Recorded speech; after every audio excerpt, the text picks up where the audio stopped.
and thanks to the Spirit Poetry Series for bringing us all out here, and particularly to Connie Warnick. She's pretty spirited along. I'm not expecting a phone call. Just get to time. This is Midwest Prophecy. Taconite to their hatches, ore boats still float. Rusty red 1,000-footers float too, concrete full. Soon steel and concrete float as skyscrapers on some horizon. Some country boy sees them shimmering in their coats of glass. Through the front window of his mother's Cutlass, all they own back-seated, trunked in bags and boxes, he watches in wonder them breach the ground before him and swell with sky. He touches his ear to the side window. He hears the vague tethers snap.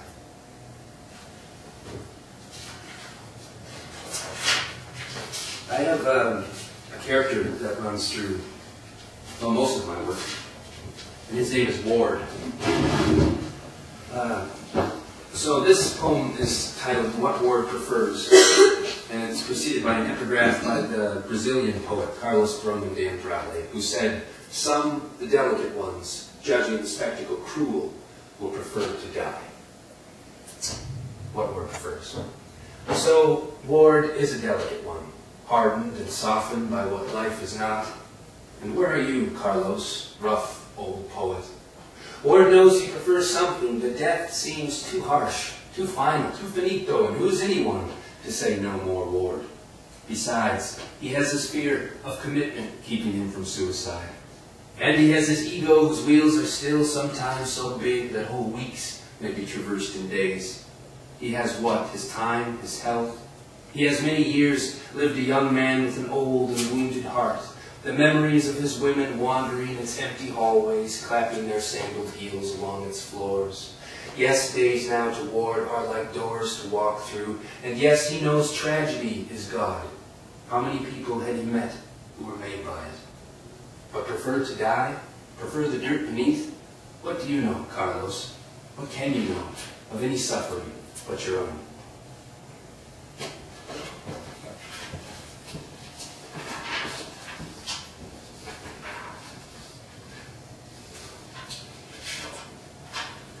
This is, Ward works hard to keep you hidden. In the mangroves of Ward's memory, you've become a little fish, orange and flapping your tail fin as you used to, swaggering down Marlborough Street, dogwood fireworks above, back before I watched you slip away to deeper waters. Yes, Ward dreams of you always in these incantations, these silly songs. Once you were a groundhog, brown little log rolling across the lawn. Once your form took flight as a moth, green and shining. You flashed like a thrown card through the forest. You're rarely you, but when you are the you of years ago. The you of your million voices, always leaving, always through Ward's front door. A black umbrella booming before you and into the rain. And it's here that you became an absence preceding Ward. It's forever at the spot of your last leaving, where he feels he must step through you. But he can't. Each day he tries. He walks from his house, and your absence like a bank of cold air floats before him. Through it, he appears smaller than he is, diminished. He hopes you never notice.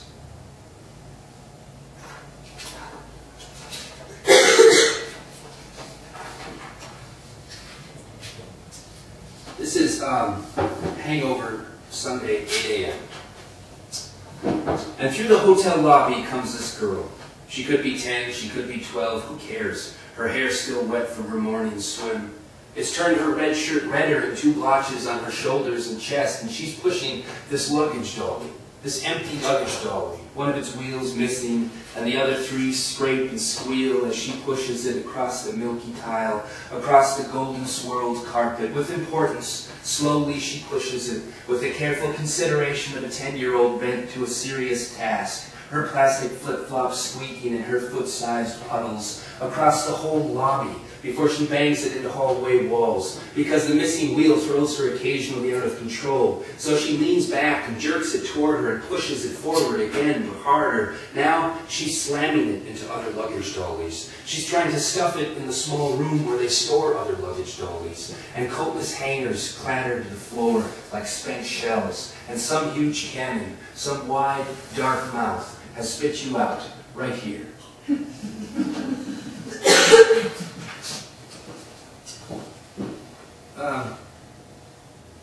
This is called Lullaby.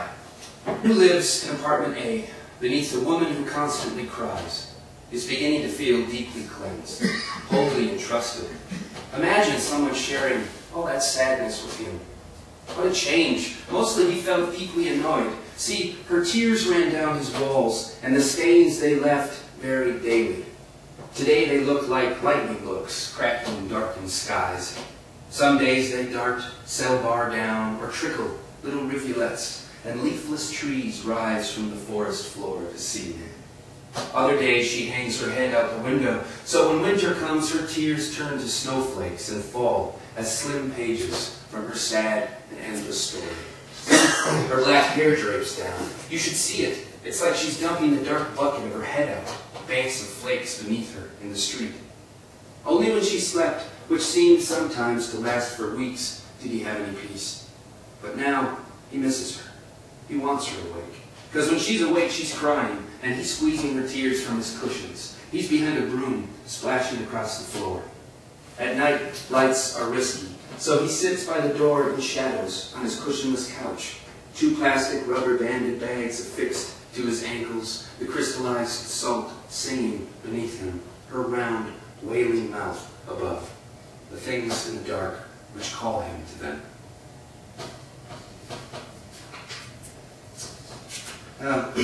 So this Ward, this character, had a few,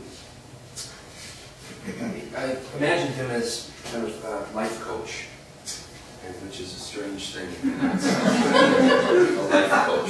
I don't know that here has a life coach. Other than your friends and family, they're kind of life coaches, right? But there are people that actually pay other people to tell them what to do.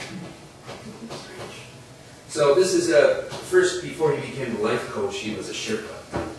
So this is Snowbank Sherpa. The mountain doesn't know when you're trying to climb it, and the world around it doesn't wait for you to finish. Ward, the Snowbank Sherpa, says this is his first edict. The second, watch your step, because if you fall from here, you'll fall forever. See, at this altitude, darknesses are easily mistaken for substance, and any pains you may have will appear as people, dark silhouettes always approaching, always climbing up behind you. At summit, we'll be 6 feet higher than the streets of Duluth. And when cars pass, notice their headlights roll below us before their sound. Notice the streetlights hum. People will accuse you of being high, and you may feel lightheaded. Listen, I want you to know, if something should happen, no one can save us up here. And then I worked, he had a few jobs before he became a life coach. So maybe Sherpa was kind of his entry into the life coach, but then he worked at a few jobs. This is mattress salesman Ward. It's not a difficult job. I mean, I'm not out crawling around on my stumps, plucking unblossomed landmines with my lips. Who's humping kegs or slinging bags of seedy feed over his shoulders? All I have to do is watch some goon jump up and down on a mattress I'm trying to sell. Watch the wine thrash red in its glass, but never spill, and say, can you believe it? It never spills. I move the wine to a competitor's mattress, the one with all the wine stains, and say, now jump on this, like they don't know what's going to happen. But they jump. They always jump. And when the wine flashes from its glass, there's a moment as it unfolds in the air. Before it's a stain, it's the idea of stain, when everyone watching winces a little.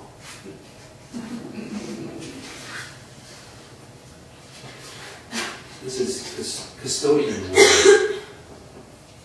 This job is impossible to get fired from. Boss says, try me. I don't.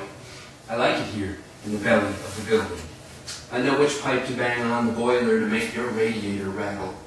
My Mr. Coffee's always blinking and warm, and for hours we can sit down here, quiet as coal. Sure, the window sometimes throws its bars of light across this room, but I can push whole plastic barrelfuls of red synthetic sawdust for hallways and hallways. My broom is wide and always dry, and when I slide it around corners, quietly, I can make the children scream. This is Ward's Rule 2. I know what hills in the distance can do to a boy. They can make him think hills in the distance for the rest of his life. The best thing for you would be to keep your eyes closed at all times, looking for a way out.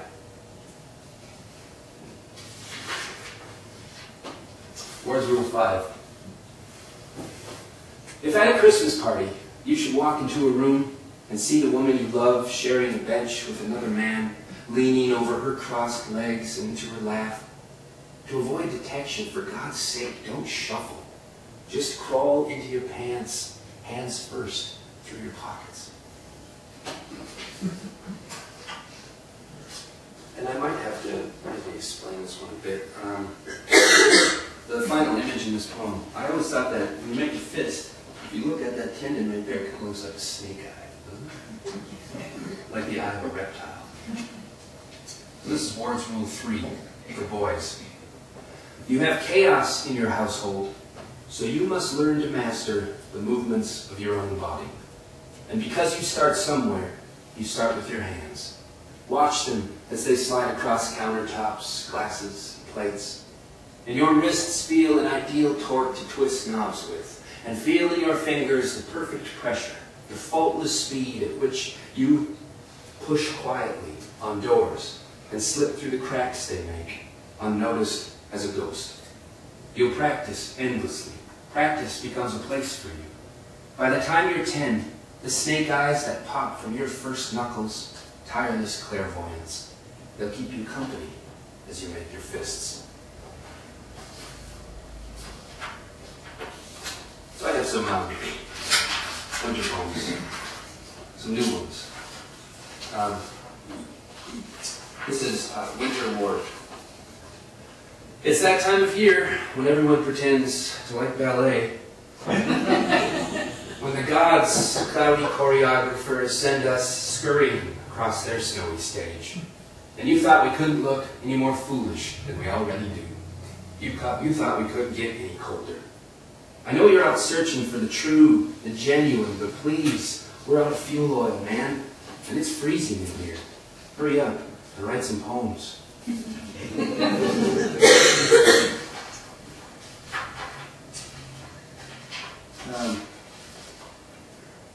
Just a couple more.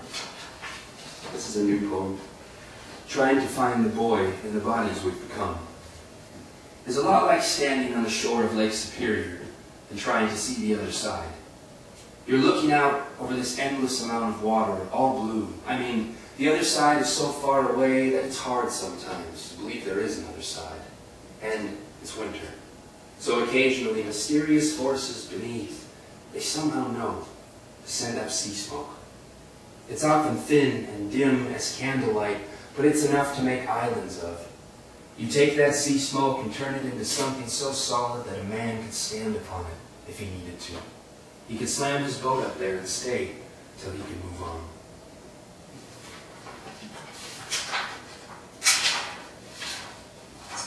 Now, this is Summertime Addled. Months gone, and most days we forget, until Canadian geese unzip the sky, unveiling autumn behind them. Then we're all, bye-bye, summer, bye-bye. Now's the time for winter to wrap around Ward like a gun wraps around a bullet. Come spring, how he'll spin and fly. That's kind of how I feel right now. Winter's wrapped around his bullet. Okay, one more. This is On the Jetty. So the sea is rough, and the distance blurs a dinghy, no bigger than the breaking white caps that surround it. And waves lift and slam, and the wind blows walls, and blue and ruffled white is endless, and oars, they're slivers, and wood is strange as skin. What a sea for a small, white dinghy. From where you are, you can't tell. Is that your boat? Should you be in it?